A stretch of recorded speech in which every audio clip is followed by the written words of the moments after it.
the last video I mentioned whitefly, tobacco whitefly, and we had an issue with them on the plants, and they have been doing some damage to these plants, and they are in quite a few places on them, flying around.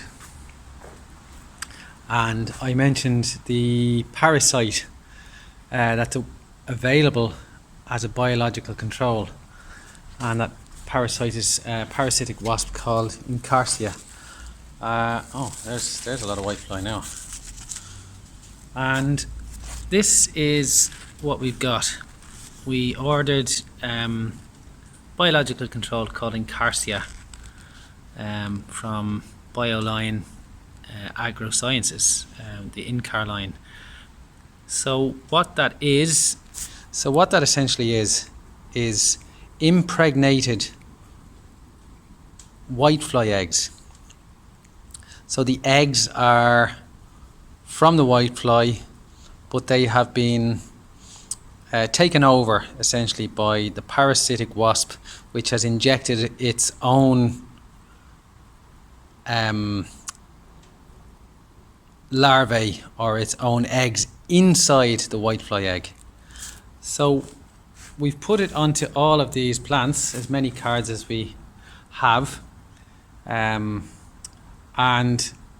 the hope is that when these little eggs hatch, they will crawl around and fly around then, and then as they become adults, if they're like whiteflies, they'll be adults within about 9 to 10 days. They will start to go around then and inject their offspring into the tomato or into the whitefly eggs that are on the plants. So there will be whitefly eggs on the backs of some of these leaves.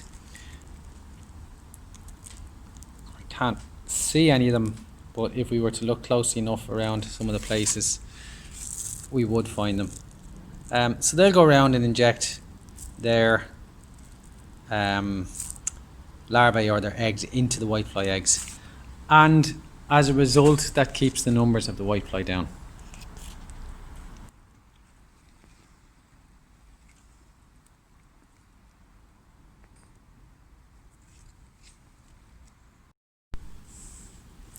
So it's like a book of raffle tickets, I suppose, and it came in a box and they were delivered, and it's really important that you follow the instructions and you get these put onto the plants as quickly as possible, because they are essentially live insects which have been delivered by courier. So they have to go onto the plants as soon as possible, because if they're not in place, they'll probably crawl away somewhere else, or they may even die in transport if they don't get onto the plants as soon as possible. So I'm putting these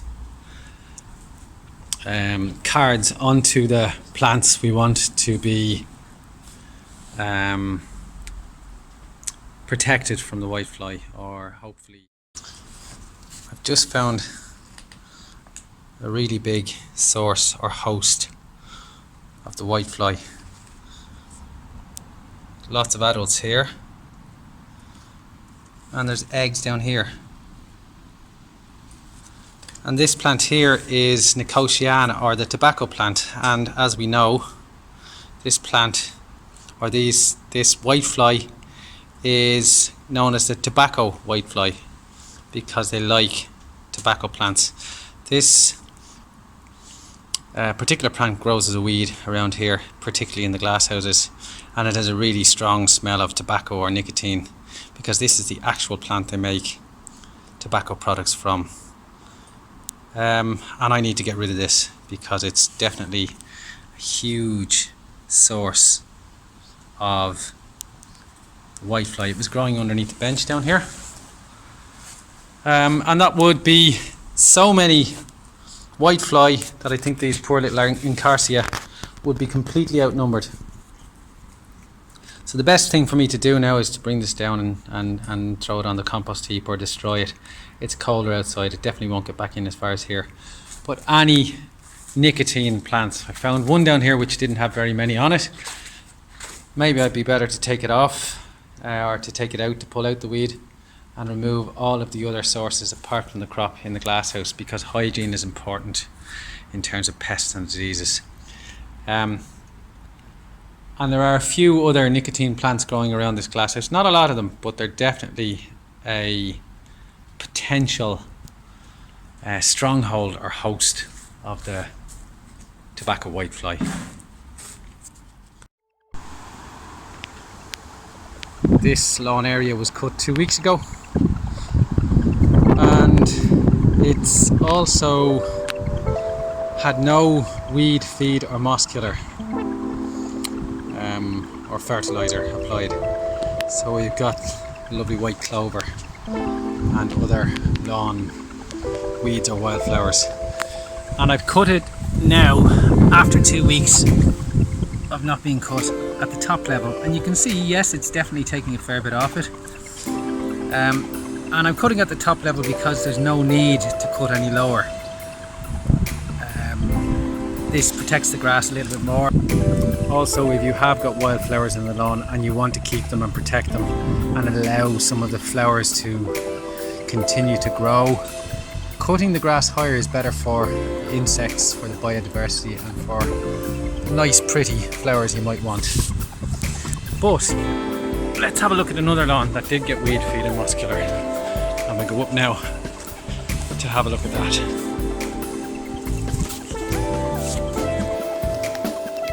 Now this was also cut 2 weeks ago, but it's almost ready for hay.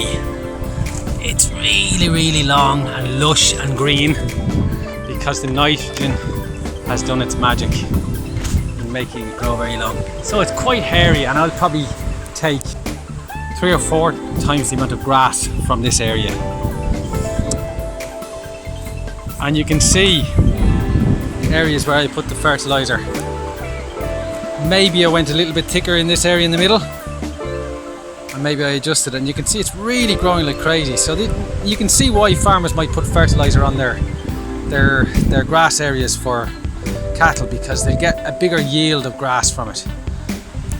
And then if we go up here and have a look at the spot that has the daisies, that's the piece that I missed when I was using the drop spreader. I couldn't see exactly where I was going, and I probably was in a bit of a rush, and I missed this area completely. So in this area we've got clover and daisies, but you can also see, if we look down very low, it's only grown about 1/3 as much as this grass and this grass over here. So you can see the effect of weed, feed and moss killer. There's no moss in here. The grass has grown a huge amount, and it's fed it, and it's also killed off all of the weeds in this area here. So it's for you to decide which you prefer: the lawn area with all of the weeds and wildflowers, or you want a lush green lawn. And different situations might demand different treatment.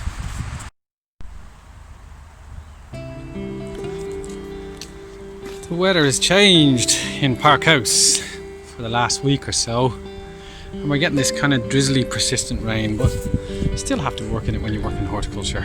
I'm cutting the lawn beside the canteen, as you can see. It looks really raggy because I wasn't here for last week. I was on holidays, annual leave, and the week before I don't think I cut the grass, so it's probably 3 weeks of grass.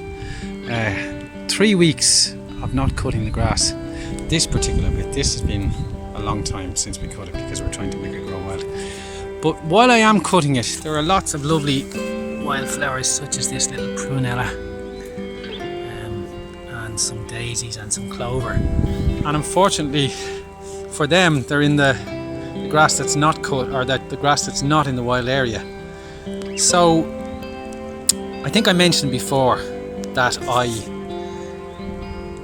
tend to cut a little bit higher than everybody else does, i.e. I leave the lawnmower on its, well, this is the second highest setting, and I'm taking a lot of grass off even at that. But when you do that, you don't cut all the grass. or all the wildflowers and the heads off it. And even the bits that you do will recover quite quickly. So it means you can just see a little bumblebee is flying around from flower to flower. And he will be able to collect nectar from the wildflowers even in the places that I've cut. So that's what I'm doing. I'm cutting around here, around all the different spots. And the clover and the prunella and the black medic and the various different things like plantains will recover quite quickly even though I'm cutting them. So I'm going to keep going with this. I cut these two areas yesterday. Earlier in the video you would have seen that they were really long, the grass, because of the weed and feed. You can see in most places the grass is in really good condition. What I also did was got the strimmer along the edges and I used it almost vertically, and you can see that actually does a really good job when you've got a raggy edge on a lawn. Running the strimmer almost vertically, and then obviously wearing the appropriate PPE, the headgear, so that's what we do. And then I also went down along the edge of this one. Still have to sweep up all of the dirt from the tarmacadam, but you can see a nice clean edge on the grass as a result of what I did.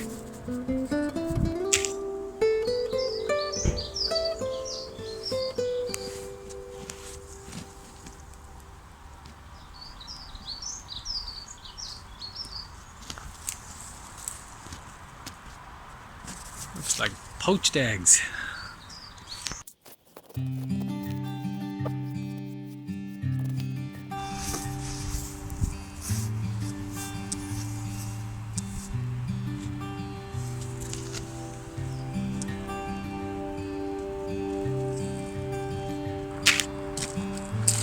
I did say the weeds were coming thick and fast when I was off last week. The week before it didn't look so bad. I did probably need to do some at that stage. But today, earlier on today, I sprayed everything in this area because there's just too many weeds to get rid of by hand.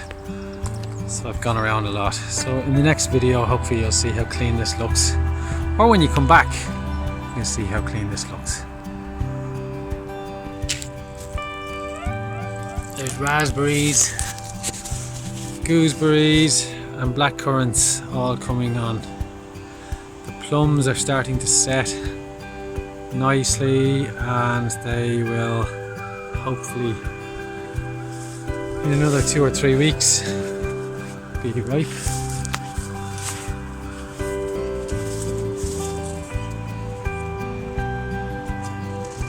This is Plum Victoria.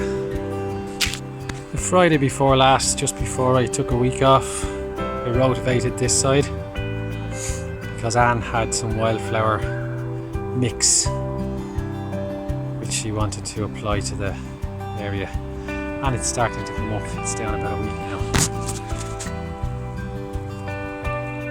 That's the wildflower mix, lots of different wildflowers.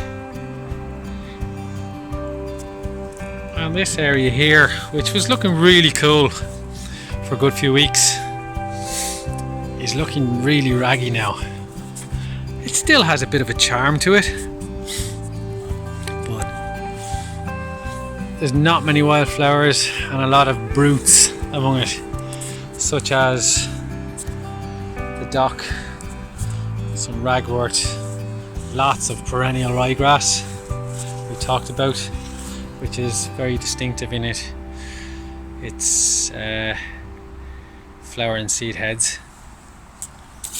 And the bindweed is starting to really take hold on parts of the wildflowers, and then the foxes have done a bit of trampling along here as well, so that doesn't help in making the place look well. I think if you were to get down on your hands and knees, and I will, and travel along like this, it's still kind of cool. It just looks a bit messy, certainly to most people's eyes. But there are some little gems, like this prunella. If you get down on your knees and have a look at the beauty.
In some ways, dock looks pretty because it's kind of russety and looks a little bit autumnal or something, even though it's only July.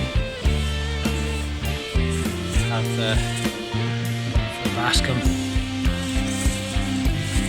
Encarsia, some people call it Veronica, more thistles, and we can't forget the biodiversity that a place like this actually holds. There is a lone flowering oxeye daisy. And that's the first one. Hopefully there'll be many more from the seeds that Aisling sowed. If you look down through all of these plants, you can see some very pretty looking things like the clover, daisies, and bindweed in itself even has some charm.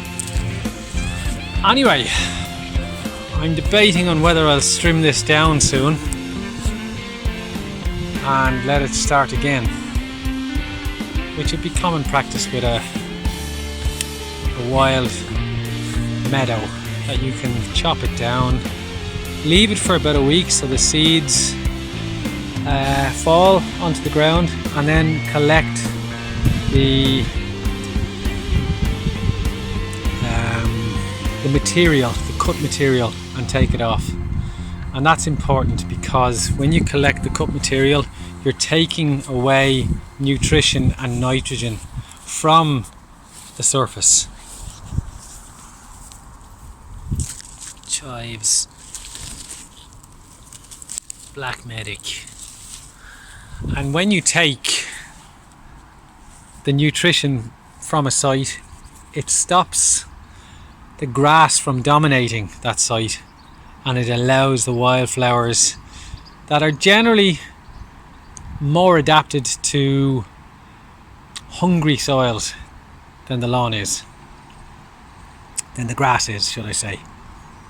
So I'm kind of thinking in the next 1 or 2 weeks, that's what I'm probably going to do. What do you think, guys? Maybe you'll let me know. As they would say on YouTube, let me know in the comments below.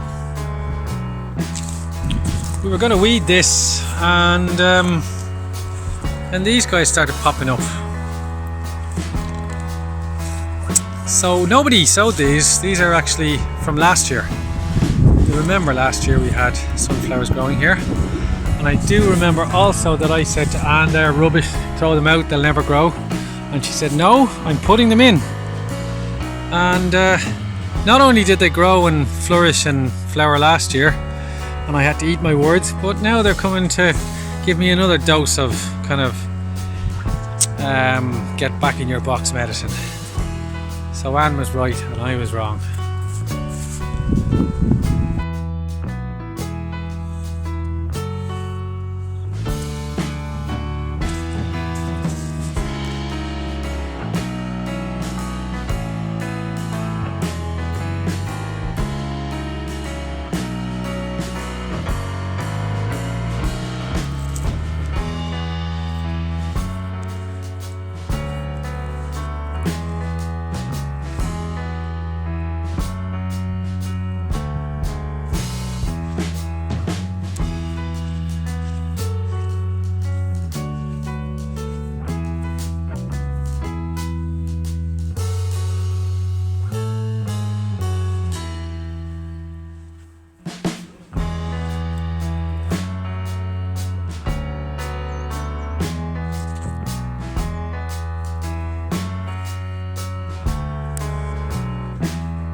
So it's all looking a lot neater again. And as I said, I've cut the grass quite high where I did cut it, so as I'm allowing the wildflowers to keep some of their actual flowers on them.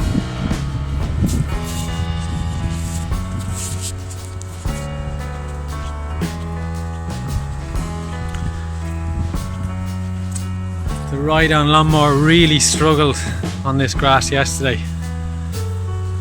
and I gave it a cut, but it does need another cut. It's really long. You can see it's still my fingers, the depth of my hand in places. So it needs another cut, but I need the grass to dry up a little bit because it's clogging up the deck of the lawnmower. But the rest of it up here that didn't get fertilizer, you'll remember I talked about fertilizing this.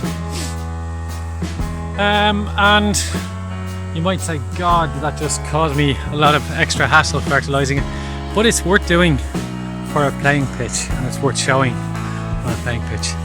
And I cut this yesterday morning as well, and the pathway's been mowed, look really cool. Got little mushrooms coming up since yesterday, lots of white clover.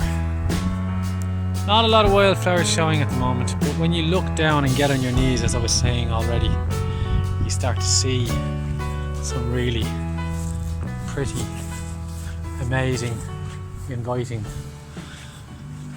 things. I like the look of this. Let me know what you think about this, because to me this is beauty.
Anne has been making these wigwams and also using the metal obelisks for the little Ipomoea. We were talking about something that looks a little bit like morning glory or convolvulus. It's the same family, and we don't know what colour these ones are going to be yet, or at least I don't, maybe Anne does. But but they'll grow up hopefully a bit like a sweet pea grows up along here, and it'll have these beautiful trumpet flowers. And she's set these up in quite a few locations around the site. And then the other thing she's been busy doing is finishing off what I started, because I ran off on holidays halfway through. The wallflowers are out, and the canna lilies and beautiful geraniums are in.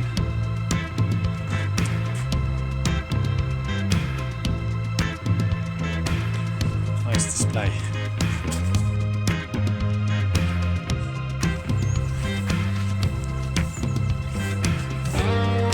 And I got one more really cool surprise.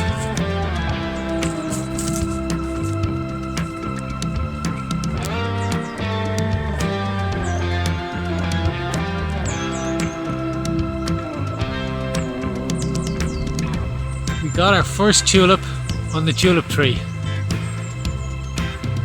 And I planted this tree 23, possibly 24 years ago, but definitely 23 years ago. And this is the first time it's actually produced a flower. I thought it produced a flower a couple of years ago, but I can't be absolutely sure because it just looked a little bit like the end of a flower or a bud. This is the first one I've seen. And I think there's possibly going to be a second one. Yep, I think there is going to be. So that's a real cause for celebration. Once it starts flowering, hopefully next year, we'll have many, many more. And it's a spectacular looking plant and flower.